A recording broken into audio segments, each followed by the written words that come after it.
Hey there, Grumpy Old Fart here. Due to YouTube's changing quote-unquote community standards, I created a channel called Grumpy Old Fart over on Rumble, a free speech alternative to YouTube. You can see all of my stuff over there, including my political and social commentary, as well as my current events videos. The links to my YouTube and Rumble channels, as well as links to let you order my books, are in the description of this video. If you enjoy my content, please like, share, subscribe, and comment. I welcome your comments, even if you disagree with me. Now, on with the video. Hey there, Grumpy Old Fart here. I'm doing a Heroes Unlimited story. I'm titling it, The Bigger They Are. Now, I was running a Heroes Unlimited game years ago.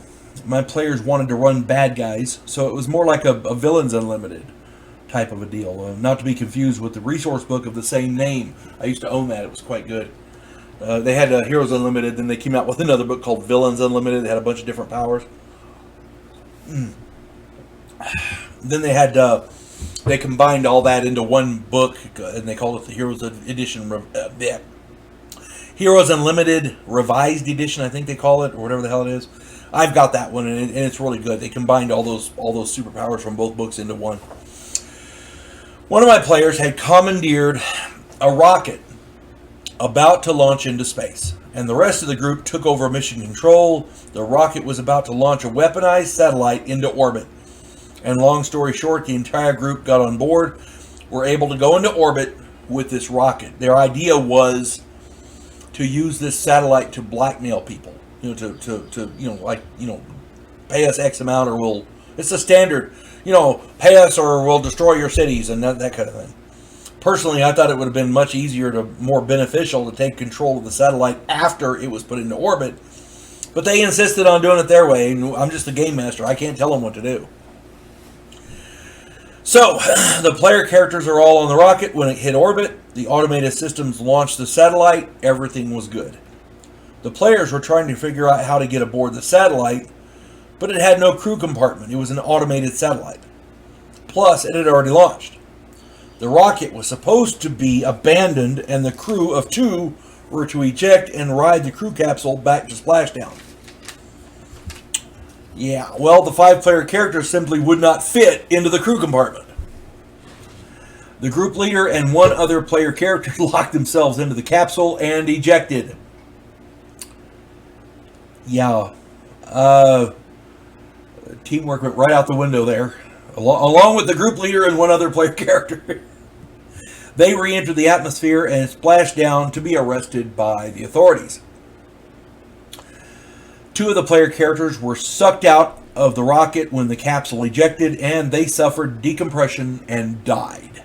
So by ejecting out in the capsule, 2 others got sucked out and they died. The last one happened to be wearing a spacesuit because he was paranoid when he got on board. He said, I'm going to get into the spacesuit automatically, and he did. That was a good thing for him, I guess. He didn't get sucked out. He got his helmet on in time, so he was good. The problem that he had was that the rocket he was on started to re-enter the atmosphere and burn up.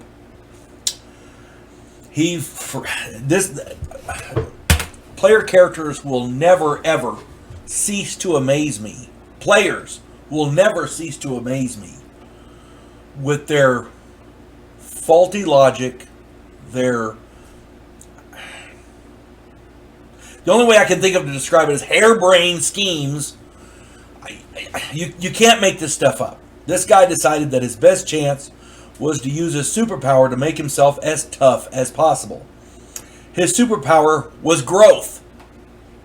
He grew to 70 feet tall, so he was a tough dude, right? In doing so, he ripped out of his spacesuit and ripped the rocket fuselage apart. So now he's rocketing, or basically falling to Earth without air and with no way to shield him from the friction. He burned up on re-entry and then splattered into the New Mexico desert. Yeah. The irony of this, they got mad at me when they died. The 3 characters who died had to make up. The players who died got mad because their characters died, had to make up new ones. I didn't kill them. They killed themselves. Well, okay, the two guys that were sucked out into space, the leader killed them. But same deal. They shouldn't have been on the damn rocket. I'm just saying. If they had let the rocket and the astronauts deploy the satellite and then they come back down, everything would have been good.